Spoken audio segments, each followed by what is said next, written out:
ओम शांति। आज 17/10/2023 महावाक्य है, मीठे बच्चे, तुम आत्माओं को अपना अपना रथ है। मैं निराकार, मुझे भी कल्प में एक ही बार रथ चाहिए। मैं ब्रह्मा के अनुभवी वृद्ध रथ उधार लेता हूँ। प्रश्न, किस निश्चय के आधार पर शरीर का भान भूलना अति सहज है? बाबा कहते उत्तर में, तुम बच्चों ने निश्चय से कहा, बाबा हम आपके बन गए। तो बाप का बनना माना ही शरीर का भान भूलना। जैसे शिव बाबा इस रथ पर आता है और चला जाता, ऐसे तुम बच्चे भी प्रैक्टिस करो इस रथ पर आने और जाने की, और शरीरी बनने का अभ्यास करो। इसमें मुश्किल का अनुभव नहीं होना चाहिए। अपने को निराकारी आत्मा समझ बाप को याद करो। गीत चला है, ओम नमः शिवाय। ओम शांति। शिव बाबा बच्चों को इस ब्रह्मा के रथ द्वारा समझाते हैं, क्योंकि बाप बच्चों से पूछते, मुझे अपना रथ तो है ना, है नहीं? मुझे रथ तो चाहिए ज़रूर। जैसे तुम हर एक आत्मा अपना अपना रथ है ना तुम्हें। ब्रह्मा विष्णु शंकर को भी सूक्ष्म शरीर है ना। लक्ष्मी नारायण आदि सब आत्माओं को शरीर रूपी रथ है ज़रूर, जिसको अश्व कहते हैं। तो मनुष्य है ना, मनुष्य ना है तो मनुष्य, लेकिन कहते अश्व है। मनुष्य की ही बात समझाई जाती है, जानवरी की बात जानवर जाने। यहाँ तो मनुष्य सृष्टि है, तो बाप भी मनुष्य को बैठ समझाते हैं। मनुष्य में भी जो आत्मा है उनको बैठ समझाते हैं। डायरेक्ट पूछते हैं, तुम हर एक को अपना अपना शरीर है ना? हर एक आत्मा शरीर लेती और छोड़ती। मनुष्य तो कह देते आत्मा 84 लाख जन्म लेती। यह तो भूल हो गई है, यह तो सत्य बात नहीं है। जबकि तुम 84 जन्म लेकर ही बिल्कुल थक जाते हो, फा हो गए हो, कितने तंग हो गए हो। तो 84 लाख जन्मों की बात ही नहीं है, यह है मनुष्य के गपोड़े। तो बाप समझाते हैं, तुम आत्माओं का भी अपना अपना रथ है, मुझे भी तो रथ चाहिए ना। मैं तुम्हारा बेहद का बाप हूँ। गाते भी है, पतित पावन ज्ञान का सागर। तुम और कोई को पतित पावन नहीं कहेंगे, तुम लक्ष्मी नारायण आदि को भी नहीं कहेंगे। पतित सृष्टि को पावन बनाने वाला, अर्थात पावन सृष्टि स्वर्ग का रचयिता परमपिता परमात्मा बिगर कोई हो ही नहीं सकता। सुप्रीम फादर वही है। बाप जानते हैं तुम नंबरवार पत्थर बुद्धि से पारस बुद्धि बन रहे हो। बाहर वाले मनुष्य ये नहीं जानते। तो बाप समझाते हैं, मुझे भी तो ज़रूर रत चाहिए। मुझे पतित पावन को ज़रूर पतित दुनिया में आना पड़े। प्लेग की बीमारी होती तो डॉक्टर को प्लेगी और रोगियों के पास आना पड़ेगा। बाप कहते हैं, तुम्हारे में 5 विकारों की बीमारी आधा कल्प की बैठी है। मनुष्य तो दुख देने वाले हैं। इन 5 विकारों से तुम बिल्कुल ही पतित बन गए हो। तो बाप समझाते हैं, मुझे पतित दुनिया में ही आना पड़े। पतित को ही भ्रष्टाचारी कहा जाता है, पावन को श्रेष्ठाचारी। बरोबर, तुम्हारा भारत पावन श्रेष्ठाचारी था। लक्ष्मी नारायण का राज्य था, जिसकी ही महिमा गाते हैं। सर्वगुण संपन्न, 16 कला संपन्न, वह सब सुखी थे। यह तो कल की बात है। तो बाप कहते हैं, मैं आऊँ तो कैसे आऊँ, किसके शरीर में आऊँ? पहले तो मुझे प्रजापिता चाहिए। सूक्ष्म वतनवासी को यहाँ कैसे ले आ सकता? वह तो फरिश्ता है ना, उनको पति दुनिया में ले आऊँ, यह तो दोष हो जाए। कहेंगे मैंने क्या गुनाह किया? बाप बड़ी रमणीक बातें समझाते। समझेगा वही जो बाप का बना होगा। घड़ी घड़ी बाप को याद करते रहेगा। बाप कहते हैं, मैं आता ही जब हूँ तब धरती पर पाप बढ़ जाता है। कलयुग में मनुष्य कितने पाप करते, तो बाप पूछते हैं, बच्चे बताओ मैं आऊँ तो किस तन में आऊँ? मुझे चाहिए भी ज़रूर वृद्ध अनुभवी रथ। यह जो मैंने रथ लिया है, बरोबर इनके बहुत इन्होंने इस ब्रह्मा ने बहुत गुरु किए थे। शास्त्र आदि पढ़ा हुआ है। यह भी लिखा हुआ है ना कि बहुत पढ़ा हुआ था। अर्जुन की बात नहीं, मुझे कोई अर्जुन व कृष्ण का रथ थोड़ी चाहिए। मुझे तो चाहिए ब्रह्मा का रथ। उनको ही प्रजापिता कहेंगे। कृष्ण को तो प्रजापिता नहीं कहेंगे। बाप को तो ब्रह्मा का ही रथ चाहिए, जिसे ब्राह्मणों की प्रजा रची। ब्राह्मणों का है सर्वोत्तम कुल, विराट रूप दिखाते हैं ना। देवता क्षत्रिय वैश्य शूद्र बाकी ब्राह्मण कहाँ गए, यह किसी को भी पता नहीं। ऊंचे ते ऊंचे है ब्राह्मणों की चोटी। चोटी हो तब तो समझा जाता है कि ये ब्राह्मण है। सच्ची सच्ची चोटी तुम्हारी है। तुम राज ऋषि हो। बड़ी चोटी वाले ऋषि उनको कहा जाता है जो पवित्र रहते हैं। तुम हो राजयोगी, राज ऋषि। राजाई के लिए तपस्या करते हो, वो मुक्ति के लिए हठयोग की तपस्या करते। तुम जीवन मुक्ति राजाई के लिए राजों की तपस्या करते। तुम्हारा नाम ही है शिव शक्ति। शिव बाबा तुम्हें री इनकारनेट करते हैं। तुम फिर से भारत में जन्म लेते हो। जन्म लिया है ना, कोई कोई ने भल जन्म लिया है, परंतु समझते नहीं कि हम शिव बाबा के बने हैं, उनके पास जन्म लिया है। अगर ऐसा समझे तो शरीर का भान बिल्कुल ही निकल जाना चाहिए। जैसे शिव बाबा निराकार इस रथ में हैं, तुम भी अपने को निराकार आत्मा समझो। बाप कहते, बच्चे मुझे याद करो, घर वापस चलना है। तुम तो पहले अशरीरी थे, फिर देवी देवता का शरीर लिया, फिर क्षत्रिय शरीर, फिर वैश्य शरीर, फिर शूद्र शरीर लिया। अभी फिर तुम अशरीरी बनो। तुम मुझे निराकार को ही कहते हो। बाबा अभी हम आपके बने हैं, हमको वापस जाना है। देह को तो ले नहीं जा चलना है। हे आत्माएं, अब मुझे बाप को और अपने वापस परम धाम स्वीट होम को याद करो। मनुष्य जब विलायत से लौटते हैं तो कहते हैं, चलो अपने स्वीट होम भारत में चलो। जहाँ जन्म लिया है वहाँ लौटे। मनुष्य मरते हैं तो जहाँ जन्म लिया है उनको वहाँ ले जाते हैं।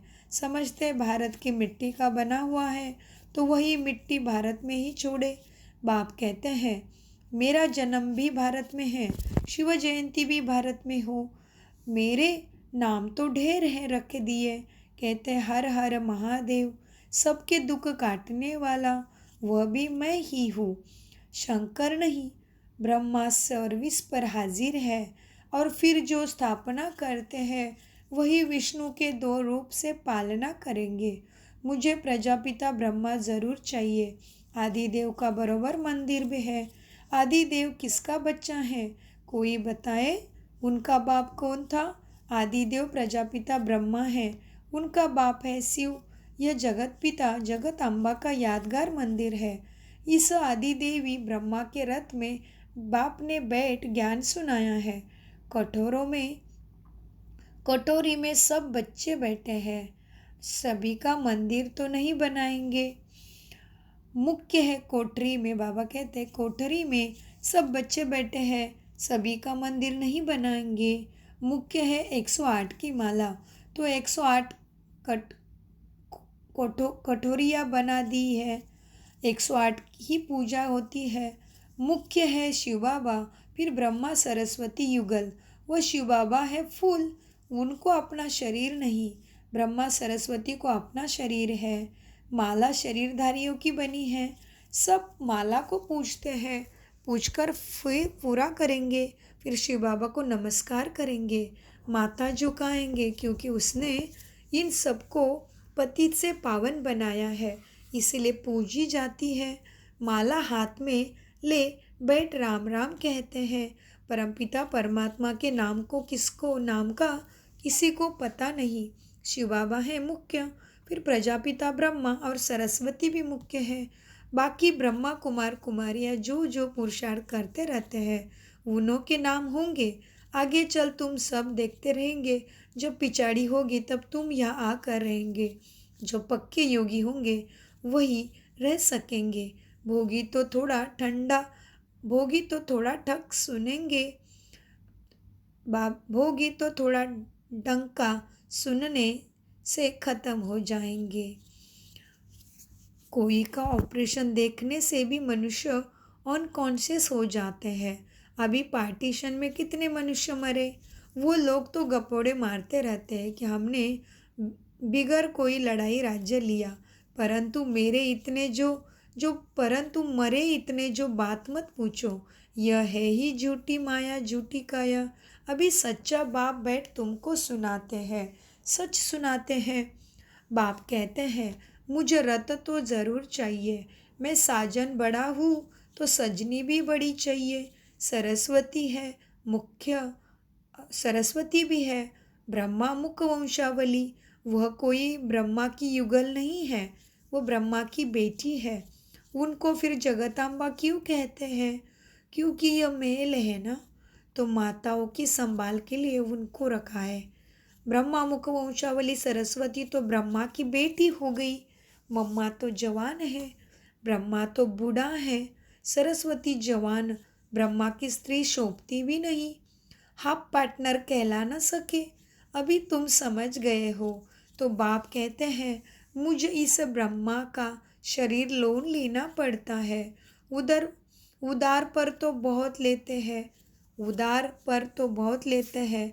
ब्रह्मा को खिलाते हैं तो वह आत्मा आकर ब्राह्मण के शरीर का आधार लेगी। आत्मा वह शरीर छोड़कर आती है क्या? नहीं। यह तो बच्चों को समझाया गया है कि ड्रामा में साक्षात्कार की रस्म रिवाज पहले से नोंद है। यह भी बुलाते हैं। ऐसे नहीं, आत्मा शरीर छोड़कर आएगी नहीं, ये ड्रामा में नोंद है। बाप के लिए तो यह रथ नंदीगण है, नहीं तो शिव के मंदिर में बैल क्यों दिखाते? सूक्ष्म वतन में शंकर के पास बैल कहाँ से आया? वहाँ तो है ही विष्णु, ब्रह्मा, शंकर और वह युगल दिखाते हैं, प्रवृत्ति मार्ग दिखाते हैं। बाकी वह जानवर कहाँ से आया? मनुष्य की बुद्धि कुछ भी काम नहीं करती। जो आता है सो कहते रहते, जिससे waste of time, waste of energy होती है। तुम कहते हो हम सो पावन देवता थे, फिर पुनर्जन्म लेते लेते हम पतित पुजारी बने हैं। आपे ही पूज्य, आपे ही पुजारी। पूज्य और पुजारी कोई भगवान नहीं बनता।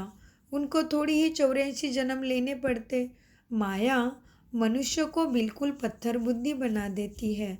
हम सो का अर्थ यह नहीं कि हम आत्मा सो परमात्मा है, नहीं।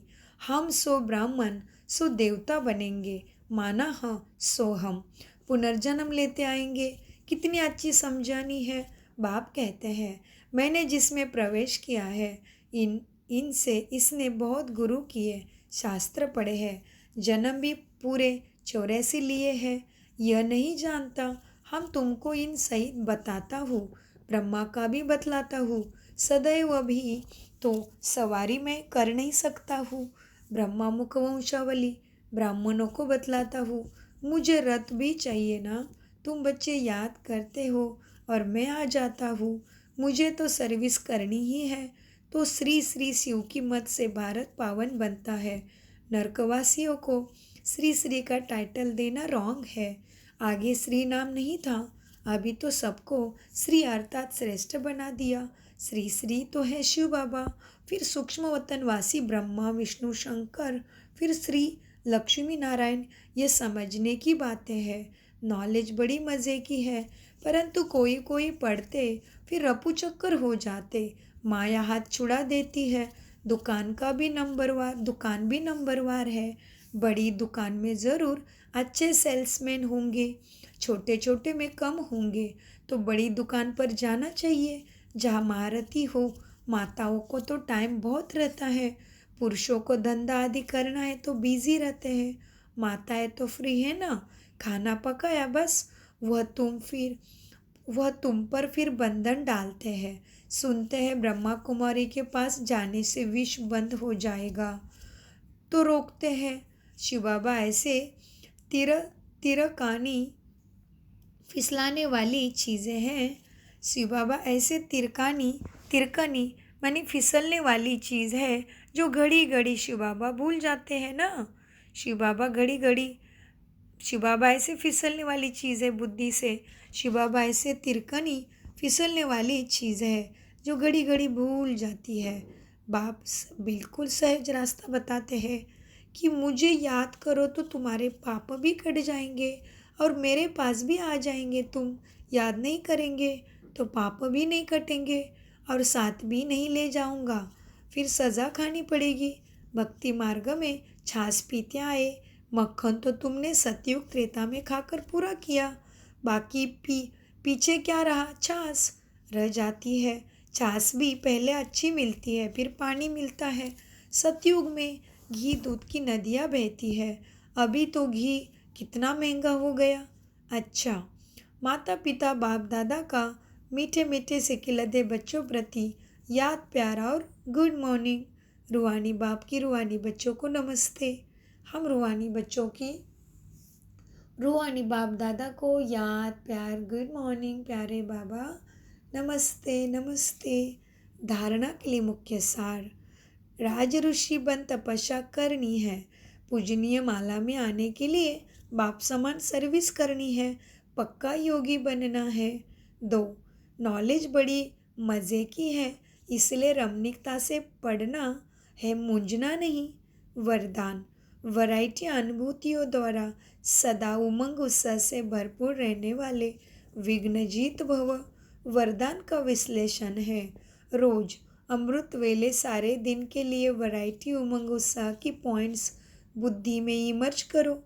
हर दिन की मुरली से उमंग उत्साह की पॉइंट्स नोट करो, वो वैरायटी पॉइंट्स उमंग उत्साह बढ़ाएगी।